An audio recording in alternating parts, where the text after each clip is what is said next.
խնդրում եմ մեկնաբանել առավոտյան տեղի ունեցած գործողությունները, ինչ նպատակ է սա հետապնդում։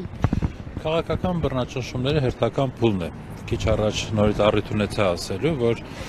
միանգամից մի քանի խնդիր է փորձում լուծել այս իշխանությունը։ Առաջինը դա իհարկե քաղաքական ընդդիմությանը հնարավորինս ճնշել, զրկել նրանց եւ գործիքներից եւ իրավիճակում adekvat գործելու հնարավորությունից, եւ երկրորդը նաեւ որ ավելի մեկ նոր process-ի սկիզբ է, դա լրատվամիջոցների դեմ սկիզբ առնող հալածանքների փուլն է, որ մեկնարկեց այսօր, ասեմ, որ շարունակվելու է մոտ ապագայում այլ նմանատիպ ապօրինի գործողություններով։ Իրականում մեկնաբանելու բան չկա, ես լավ հասկանում եմ, որ եւ տեսնում եմ, որ քաղաքական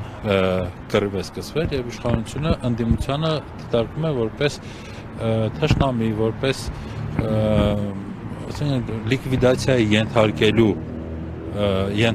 լիկվիդացիա ենթակա ինչ-որ գործում, որովհետև մենք պայքարում են ամբողջ ուժով։ Պայքարում են լավ հասկանալով, որ այլ տարբերակ չունեն։ Այնտեղ որտեղ տեսնում են, որ ձևավորվում է ուժի կենտրոն, նրանք այդ տեղին հարված են հասնում։ Դրա համար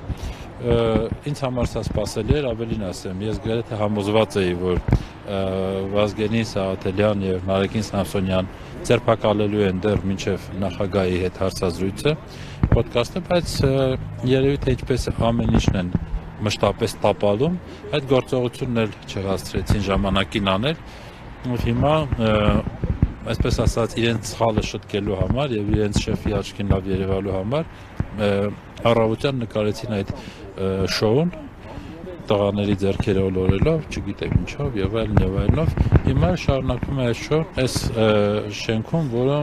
դատարան է կոչվում, բայց կոչվում է ընդհանրապես դատարան, եւ համոզված եմ, որ այստեղ արդարադատություն չկա։ Ըստ դուք արձանագրում եք, որ պատճառը Սերժ Սարգսյանի հարցազրույցն էր։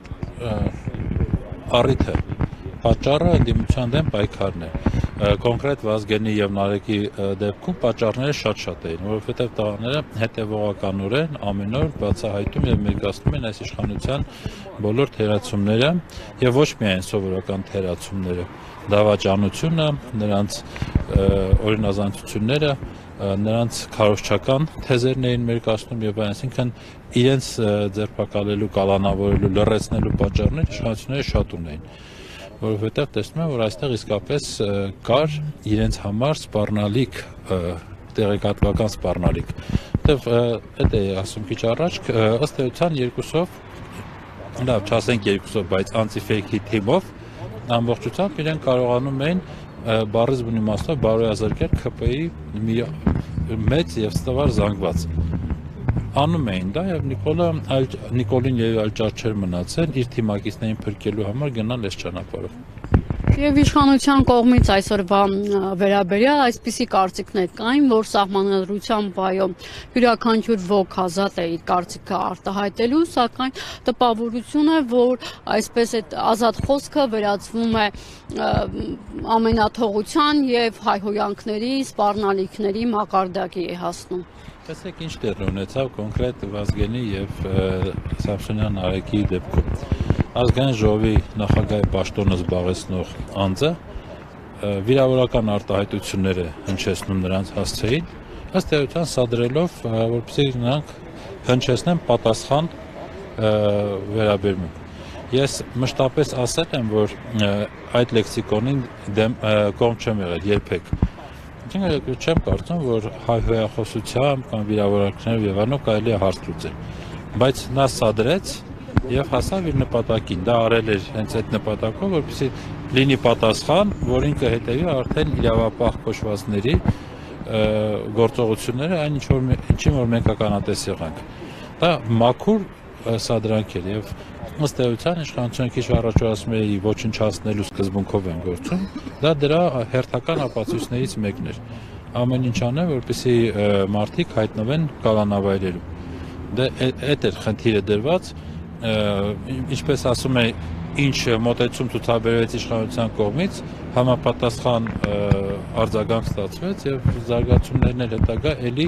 տեղավորվեցին ընտրամաբանության մեջ, որ գոյություն ունի մեր երկրում արդեն վերջի, ինչքան ասեմ, արդեն մոտ 5 տարիների ընթացքում։ Դրա համար խնդիրը հայ հեղափոխությունը չէր, խնդիրը ազատ խոսքի, այսպես ասած, բանը չէր, գերագնահատումը կամ գերազանցությունը այդ ազատության սահմանների, իրական խնդիրները նրանք են, ինչի մասին քիչ առաջ խոսում էին։ Եվ վերջո տեսեք ինչ են անում, միայն չկալանավորեցին, տեխնիկաներն են վերցեցին, որպեսզի այդ լրատվամիջոցը այլևս չգործի եւ այլն։ Այսինքն իրենք դա անտիֆեյքը դիտարկել են որպես քարոզչական զենք եւ այդ քարոզչական զենքի դեմ գործողություններ են իրականացրել շատ նման բոլոր այն գործողությունները, որոնք իրականացվում են թշնամու հանդեպ ռազմի դաշտում։ Իշխանությունը ասում է, որ ժողովրդավարության բաստիոն է, բայց միևնույն ժամանակ տեսնում ենք, որ ազատ խոսքը կամ իրենց ընդդիմախոսների այսպես ճնշումները, կալանավորումները շարունակվում է, միտումը սրա։ Ես կարծում եմ շատ բարդ է եւ բացահայտ է միտումը։ Միտումը իշխանությունը շարունակել իրենց ձեռքում պահելն է։ Եվ շարունակեն պահել իշխանությունը, ուրիշ ոչ մի միտում չկա։ Այդ նպատակի համար իրենք պատրաստ են զոհել ամեն ինչը եւ հայրենիքը, որը անում են եւ եկեղեցին, եւ հավատքը, եւ ժողովրդին, ամեն ինչը զոհել հանուն իշխանության։ Այստեղ միտում չէ, սա բարձ նպատակ է, որը իրենք չեն էլ թաքցնում։ Մենք հասել ենք այնտեղ, իշխանությունը չի թաքցնում իր անելիքները, իր նպատակները, բարձ ասում են եւ դա էլ անում են։